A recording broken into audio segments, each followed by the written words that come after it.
Boa tarde a todos. Primeiramente, gostaria de agradecer o convite feito aí pela FEComércio, em nome do Marcelo, muito agradecido pela oportunidade. Obrigado. Também quero cumprimentar os componentes do painel, na pessoa do Dr. Tiago, parabenizar João Paulo pela brilhante exposição, realmente os argumentos são bem convincentes, acho que você está correto, né? Essa questão da antecipação, sendo que você não pode dar qualquer compensação ou qualquer destino que foi recolhido antecipadamente, realmente não faz sentido. Frente a todo o texto constitucional todo o regramento aí do Simples, né? O tema que eu irei falar é um tema já bem antigo, mas que sempre gera algum capítulo novo, alguma discussão nova e que custa para encerrar. Todos estamos cansados disso, todos estamos querendo que isso acabe, a definição desse tema, mas estamos aí, quem sabe, esperançosos de, no dia 1º de abril, termos o julgamento definitivo disso pelo Supremo Tribunal Federal e esperando aí pelo coronavírus não justificar a retirada de pauta e esperarmos a definição disso, 1º de abril, né? Pegadinha, e esperarmos, né, que isso não vá para o segundo semestre, ou, quiçá, quando o Supremo irá definir mesmo esse tema. Vamos torcer aí para finalizarmos isso logo. A minha exposição, vou falar de alguns pontos que eu acho relevantes, já partindo do pressuposto ali da tese fixada pelo Supremo Tribunal Federal, para, então, debater um pouco a questão da modulação, um ponto muito relevante, a questão de qual ICMS deve ser excluído da base de cálculo dessas contribuições, se é o destacado, se é o recolhido. Esse é um tema que realmente só veio à tona a partir do julgamento em 2017. Algumas questões vinculadas ao crédito, né, ou indébito que vai ser apurado, né, a questão da compensação, teses que foram originadas, novas discussões decorrentes dessa questão que foi fixada, do entendimento fixado pelo Supremo Tribunal Federal, e algumas cenas aí dos próximos capítulos que nós teremos, que, infelizmente, não vão ser poucas. Bom, como sabem bem, a tese fixada pelo Supremo Tribunal Federal, no tema 69, é que o valor do ICMS não compõe a base de cálculo do PIS/COFINS, né? Então, é uma tese que foi pensada, ou foi discutida principalmente para os contribuintes que estão submetidos ao regime de apuração no lucro real, né? Até porque a discussão que embasa é justamente a legislação que criou o PIS/COFINS, antes, inicialmente, ali a 9.718, depois a 10.637 e 10.833, que tratam do regime não cumulativo, mas, realmente, o foco principal dessa ação é para quem está submetido ao regime não cumulativo. Antes de 2002, no caso do PIS, e 2003, a alíquota de 3,65, que foram majoradas para 9,25 depois da entrada do regime não cumulativo, né? Essa a ação principal, né, que foi julgada, e a maioria das ações que estavam em curso sempre tiveram como foco quem estava no lucro real. Nós vamos falar depois ali de quem estava no lucro presumido também, mas é importante entender, nesse contexto, que a legislação analisada pelo Supremo Tribunal Federal era a legislação de quem estava apurando o imposto de renda pelo lucro real. Muito bem. Isso é importante porque nós temos uma alteração em 2014, que entrou em vigor em 2015, que diz respeito à Lei 12.973. Uma lei extensa que alterou outros diplomas normativos, foi focada no imposto de renda, mas que gera reflexos no PIS/COFINS. Foi uma tentativa da União positivar, deixar claro no texto legal que o ICMS estava ou compunha a receita bruta das empresas, né? Você tem, então, uma alteração no artigo 3º da Lei 9.718 e também uma alteração no Decreto-Lei 1598/77, ainda em vigor, que trata de imposto de renda, em que deixa claro o artigo 12 desse decreto-lei, diz que na receita bruta incluem-se os tributos sobre ela incidentes e os valores decorrentes do ajuste, tal. Por que isso? Porque não existia nenhum dispositivo de lei falando que o ICMS compunha a base de cálculo dos Era um pressuposto da qual a União partia. Era a interpretação que ela dava à legislação federal era de que o ICMS, por compor um preço, né, ele também fazia parte do faturamento da receita bruta decorrente de vendas de mercadorias, então, portanto, seria tributado pelo PIS/COFINS. Muito bem. Nós estamos falando de 2014, justamente o ano em que o Supremo Tribunal Federal analisa o primeiro recurso extraordinário, ou pelo menos finaliza o julgamento do primeiro recurso extraordinário sobre a matéria, que não foi em repercussão geral, que, por maioria de 7-2, entende que o ICMS não pode compor a base de cálculo PIS/COFINS. Importante relembrar que, nesse julgamento que finalizou em 2014, ele trata de um recurso extraordinário que estava no Supremo Tribunal Federal há mais de uma década, né? Esse tema da exclusão do ICMS da base de cálculo PIS/COFINS, ele é muito antigo. Ele se volta para a década de 80, quando existia o fim social, né? O Superior Tribunal de Justiça, na década de 90, tinha súmulas tratando do PIS, entendendo que falava-se até de ICM, ou seja, nós estamos tratando de período anterior à Constituição, que o ICM ele era incluído na base de cálculo do PIS, né? A discussão existe no fim social. E aí, quando entra a COFINS em 91, isso ainda continuou a discussão. Só que ninguém acreditava. O verdadeiro boom, pode-se dizer assim, dessas discussões foi em 2006, quando o ministro Marco Aurélio, ao analisar esse RE 240-785, salvo engano, ele vota entendendo que tinha que se excluir o ICMS, e 6 ministros seguem. Então, forma a maioria. 5 ministros seguem, e forma a maioria de 6. O ministro Eros Grau entende que a União estava correta, o ministro Gilmar Mendes, salvo engano, pede vista. Então, isso aí foi muito noticiado, isso fez com que, então, começasse a ter essa enxurrada de ações. Tá? Pode-se dizer que a grande maioria das pessoas, até 2006, não acreditavam nessa tese. E aí, né, algumas empresas depois... Era ainda a tese da época que se discutia o 5+5, se o prazo de decadência era de 10 anos ou não, se podia recuperar os últimos 10 anos ou não, enfim. E aí, em 2014, o Supremo define, nós temos aí umas discussões, temos a repercussão geral desse tema aí, que foi em 2008. Isso faz tudo com que o tema viesse sendo discutido muito tempo, mas sem termos de definição. Em 2014, então, foi uma tentativa da União dizer o seguinte, ok, vocês analisaram a Lei 9.718, o Supremo definiu, pelo menos por caso concreto, que o ICMS não compõe a base de cálculo PIS/COFINS, mas agora eu tenho uma lei dizendo que compõe, né? Qual foi o efeito dessa 12.973? Ela foi uma estratégia da União para dizer o seguinte, para tentar o seguinte, limitar os efeitos da decisão do Supremo a período anterior à 12.973, ou limitar os efeitos das ações judiciais até 2014. Isso fez com que muitas empresas que tinham ações desse tema, propostas lá em 2006, 2008, ou o que for, tivessem que propor outras ações a partir de 2015 para discutir esse mesmo tema, tendo em vista essa alteração da legislação.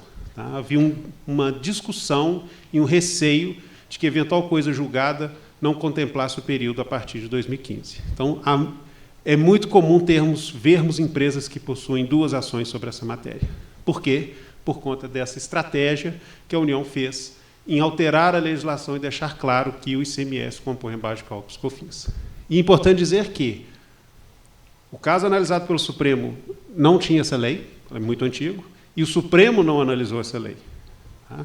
E isso gerou uma discussão após o Supremo Tribunal Federal decidir, concreta. O Tribunal Regional Federal da 4ª Região tinha entendimento de que as ações em curso só alcançavam o período de 2014. 2015 e diante tinha que ser objeto de uma nova ação, e mais, a decisão do Supremo alcançava até 2014. Porém, deliberaram em corte que a tese fixada pelo Supremo foi no conteúdo ou no conceito constitucional de receita bruta para fins de PIS/COFINS, de modo que a Lei 12.973 não iria interferir ou não iria impedir que os contribuintes que tivessem ação em curso conseguissem excluir o ICMS da base de cálculo PIS/COFINS. Mas esse foi um tema que não se descarta vir a no futuro acontecer ou vir a Receita Federal alegar eventual limite a determinada coisa julgada, porque a ação foi proposta em 2008, em 2006, e a pessoa e a empresa não tem uma ação posterior a 2015. É um tema que ainda está em aberto. Espera-se que, ao julgar os embargos, isso seja definido. Tá? Bom, questão da modulação dos efeitos. Esse é o ponto principal dos embargos de declaração. A pretensão da União é de que essa decisão do Supremo Tribunal surta efeitos a partir do julgamento dos embargos, ou seja, quanto mais tempo demorar os embargos, melhor para a União. Tá? Isso ela deixa claro, o pedido dela é esse, que seja modulado os efeitos, que ela só passe a surtir efeito a partir do julgamento dos embargos, né? E isso faz com que quem tem ação em curso, quem tem ação que já ganhou, já transitou em julgado, fique com certo receio. E aí, posso apurar, não posso apurar, o que eu faço? Né? A minha opinião é que os riscos de modulação, nesse caso, eles são remotos. Tá? Parto de uma situação objetiva, que são algumas situações, principalmente dois cenários. Primeiro, os vários precedentes do Supremo Tribunal Federal em matéria tributária, que, sempre que modularam, legitimaram ou reconheceram o direito de quem tinha ação em curso de aproveitar o indébito, ou seja, respeitaram as decisões, a coisa julgada de quem tinha ação em curso. Né? Isso quer dizer que apenas aqueles que não propuseram as demandas judiciais é que estariam impedidos de recuperar o indébito. Mas a decisão do Supremo teria efeitos e, então, as empresas teriam o direito de excluir o ICMS da base de cálculos COFINS. Um outro ponto relevante é, toda vez que a União sempre pediu a modulação com argumentos financeiros e orçamentários, o Supremo Tribunal Federal indeferiu, dizendo que este argumento por si só não seria suficiente. Nós tivemos um caso desse no Fundo Rural, nós tivemos um caso desse da contribuição do PIS/COFINS sobre importação. Exemplo recente de modulação, mas por conta do entendimento de que houve alteração da jurisprudência e preservando as ações em curso, foi justamente da taxa de incêndio. Né? Então, a jurisprudência do Supremo Tribunal Federal sinaliza nesse sentido, de que, se modulação houver, não alcança quem tem ação em curso, e que argumentos financeiros e orçamentários não são suficientes para modular. Logicamente, o caso é peculiar, e essa demora acaba que é muito ruim. Gera mais insegurança, né? Há muitas críticas aos valores levantados pelo fisco, até estudos da Fundação Getúlio Vargas, mostrando que a própria União não sabe realmente quanto que é esse valor envolvido, que o tal dos 250 bilhões, eles são realmente um chute, né? Não há muito rigor nesse cálculo. Então, acredita-se, sim, que não deve modular. Mas, para mim, hoje, esse é o ponto central. Esse é o ponto central, discutir ou definir qual que é o ICMS que deve ser excluído. Quem entrou com a ação, no julgamento de 2014, no julgamento de 2017, sempre se partiu da premissa de que era o ICMS destacado. Afinal das contas, a fatura indica o ICMS destacado. Se o contribuinte possui algum regime especial, se ele possui créditos, quanto que ele vai pagar de ICMS, isso é um problema dele, isso é uma realidade, particularidade dele. O fato é, o que compõe o faturamento dele, a receita bruta, é o valor indicado na nota fiscal, na fatura. Portanto, sempre partiu-se da premissa de que era o ICMS destacado.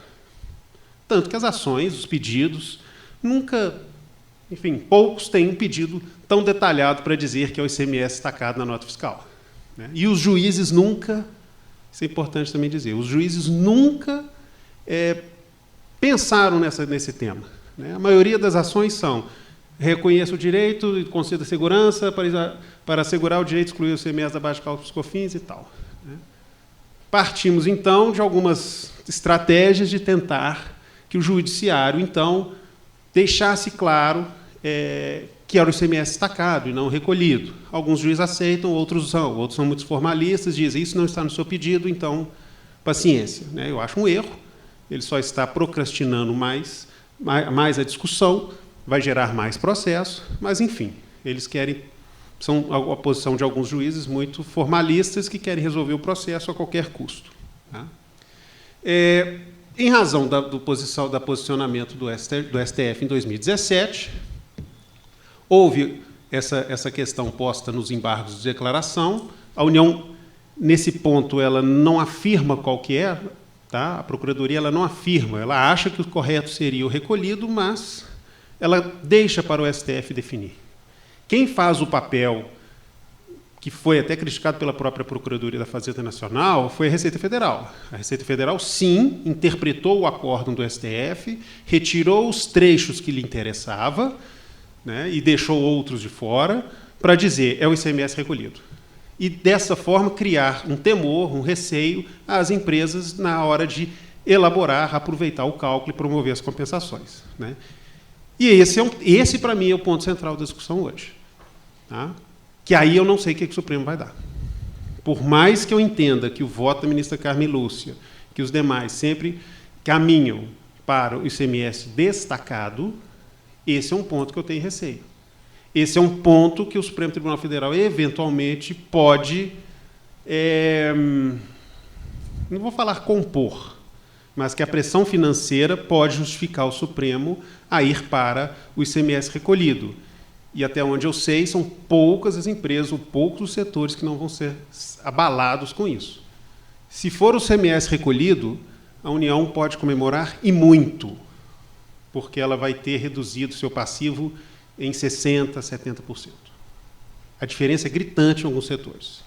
Já vi cálculos que a empresa, se for o ICMS destacado, é X, se for o ICMS recolhido, é 1/4 de X. Então, repito, são poucos os setores que não são afetados por esse tema. E a Receita Federal, ela, ano passado, ao editar a Instrução Normativa 1911-19, que cria, né, que baixa um novo regulamento do PIS/COFINS, ela deixa claro ali no artigo 27, parágrafo único, que para fins de cumprimento das decisões judiciais transitárias julgados, que versem sobre a exclusão, deve-se observar os procedimentos. Aí tem várias questões, e a principal é, o montante a ser excluído é o valor mensal do ICMS recolhido. É até um pouco petulante esse dispositivo, porque você vai ter, são poucas, é verdade, mas há decisões judiciais que transitaram em julgado, deixando claro que o ICMS é destacado. Então, a Receita Federal não pode descumprir uma decisão judicial cujo comando deixa lá, é o ICMS destacado. Infelizmente, são poucas as ações nesse sentido. Repito, muitas vezes até porque o judiciário não colabora nesse momento de aclarar e resolver essa questão. Tá? A oposição hoje dos TRFs é pelo destacado, todos os 5. Todos os 5 tribunais têm acórdãos no sentido de que é o ICMS destacado. São acórdãos proferidos depois que a Receita Federal iniciou essa investida, pode-se dizer. Né? Então, os TRFs, em casos em que foram, pode-se dizer assim, provocados, eles, então, têm acórdãos no sentido de que é o ICMS destacado e não recolhido.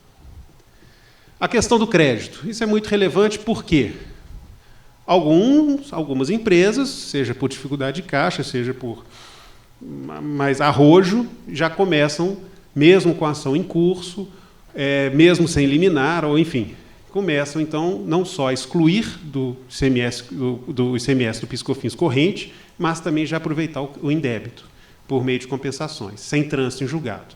Isso é um problema muito sério, porque nós temos o artigo 170A do CTN, artigo esse que o STJ entende plenamente aplicável, e que ele veda. Eu não posso compensar se eu não tenho trânsito julgado. Então, isso é um problema, é um passivo que pode acontecer para as empresas que já aproveitam o indébito para compensar, né, quitar as suas obrigações correntes, sendo que não há o trânsito em julgado. Então, isso o indébito ele tem que ser objeto desse procedimento, que é um procedimento simples, de habilitação do crédito, ou seja, com o trânsito em julgado eu tenho que ter a habilitação do crédito, que é nada mais, nada menos que um procedimento em que eu tenho o registro daquele ganho judicial junto à Receita Federal, que vai gerar um número de cadastro que vai permitir, então, o contribuinte promover as suas compensações. Tá? E documentos para apurar o crédito. Isso é um problema muito sério, principalmente para o período anterior a 2012, em que não tinha o SPED. E aqui, certamente, vai ser um ponto que, no futuro, vai ter muita discussão. Ganhou, mas quanto que é seu crédito? Apurar esse crédito é muito difícil. Né? Vai variar da realidade de cada empresa, indústrias, o que for, mas não é simples. Tá? E, como regra de compensação, o STJ tem o entendimento que eu tenho que olhar o regime jurídico vigente à época da propositura da ação. Mas nada impede que eu utilize o regime atual ou regime vigente à época que eu promover as compensações, desde que eu observe as regras previstas para esse tipo de compensação. Tá? Compensação cruzada. E só para lembrar que compensação cruzada ela só é permitida para créditos e débitos posteriores à entrada, à utilização do I-social. Isso quer dizer que quem tem essa ação em curso, esse indébito que é anterior a 2018, não pode ser compensado com contribuições previdenciárias atuais. Tá? Vai ter que ser compensado com outra coisa.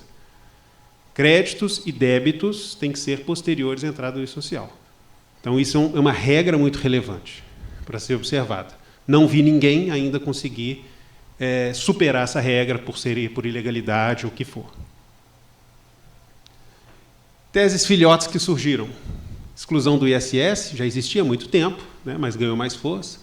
A exclusão da contribuição previdenciária da Receita Bruta. Né, alguns setores tiveram, então, e a base de cálculo é a Receita Bruta, portanto, também teria que ser o ICMS, o ICMS teria que ser excluído da CPRB, a CPRB teria que ser excluída do PIS/COFINS e por aí vai. PIS/COFINS e CPRB das próprias bases de cálculo, é um tema que tem repercussão geral no STF. ICMS-ST da base de cálculo PIS/COFINS, é importante alertar porque o Supremo julgou o ICMS comum, ICMS ordinário. ICMS-ST não está na ação. Quem quiser aproveitar o ICMS-ST na ação que só fala de ICMS, corre sério risco de perder. O correto é ter uma ação específica. E a exclusão desses tributos do cálculo do lucro presumido, que o João Paulo até antecipou, o STJ é contra, no seguinte argumento. É um regime facultativo, o regime ordinário, regular, é o de lucro real, né, é o não cumulativo. Se você vai aderir ao lucro presumido, então o pacote é integral, você não pode excluir nada dele. Esse tema está aberto, mas o STJ é contrário. Então, para finalizar, né, espera-se aí que o Supremo resolva a questão de qual ICMS deve ser excluído. Né? Primeiro, que ele julgue rápido esses embargos de declaração. E, quando julgar, além de não modular, deixar claro qual que é o ICMS a ser excluído, se o recolhido ou destacado. Se ele não apreciar esse tema, nós vamos ter muito tempo de discussão ainda, né, até isso voltar a ser julgado. Então, espero que ele aproveite essa oportunidade para pôr fim nessa questão. E, julgando e deixando claro qual que é o ICMS, né, e torcemos para ser o destacado, que a PGFN, a Receita Federal e o CARF observem e sigam esse entendimento rapidamente e não fiquem gerando mais litígios, mais discussões, fiquem cada vez criando novos argumentos para dificultar o fim desses conflitos. Né? Mas, certamente, teremos um contencioso administrativo muito elevado, muito grande. A Receita Federal, certamente, vai dificultar essas compensações, mesmo que seja decidido aí que vai ser o ICMS destacado. O cálculo não é fácil, e ela vai impugnar esse cálculo, vai glosar as compensações. Isso vai para o CARF e depois vai virar ação judicial. Né? Espera-se que o Supremo julgue rapidamente esses temas conexos. Né? A questão do ISS já está aí para ser julgada há muito tempo, tem que definir isso logo. E um tema que vai surgir, esse tema vai surgir, se a exclusão do ICMS da base de cálculo, né, ou da base de débitos, afeta a base de créditos. O que eu quero dizer?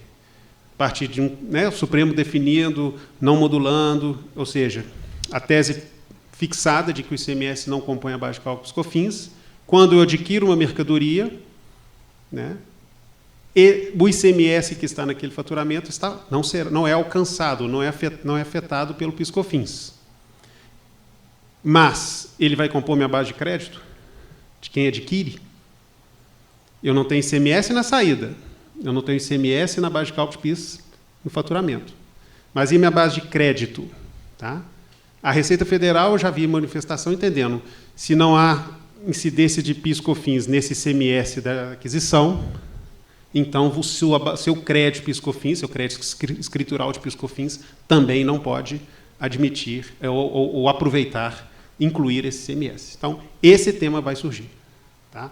Eu vou diminuir a minha base de débito, mas a Receita vai querer que diminua a base de crédito. Vamos ver no que vai dar. Agradeço novamente aí a oportunidade. Obrigado.